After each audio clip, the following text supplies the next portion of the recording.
Arc Raiders just dropped, and it's already sparking a massive debate. Are the killer Arc robots in the game actually controlled by a... Well, the answer's a lot more complicated than a simple yes or no. Today, we're digging into exactly what the developers have confirmed and where the line is drawn. First things first, the studio behind Arc Raiders, Embark, has been very clear on this.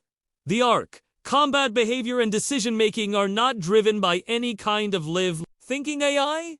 This means the robots aren't learning your strategy and adapting on the fly? They're not using generative AI to figure out their next move. All their actions, how they pick targets, when they decide to attack, and how they coordinate with each other based on traditional game design. We're talking about things like behavior trees and scripted logic, all meticulously crafted by human designers. So when an Arc perfectly flanks you or leads a brutal charge, that's a developer's design at work, not a rogue. So where does all the AI confusion come from? Embark has clarified that they do use AI, but it's mostly a development tool that players never directly interact with. Their main use of AI was for creating the robots' animations. They used a technique called reinforcement learning to train the Arc models how to move realistically. This taught the robots how to walk, climb over obstacles, and rebalance themselves on uneven terrain, making their movements look incredibly fluid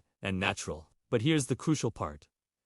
This training only affects how the robots move, not why they move. The AI helps generate the locomotion animations, but the actual decision to walk from point A to point B is still controlled by the handcrafted logic we talked about earlier. Embark has stressed that their machine learning tools do not control any in-game decision-making and are there to assist, not replace, human designers. Think of it like using a power tool to build a house. The tool makes the job easier, but an architect still designed the blueprint. The studio also made it clear that they are not using generative AI for any of the game's visuals or assets. All the art and models were created by their team. The only other place you'll find AI in Arc Raiders is for some of the Text 2's Peach voice lines. This is used for simple, functional audio, like an announcer calling out an item, name, or a location. It's a practical way to generate lots of utility audio without recording thousands of lines. But again,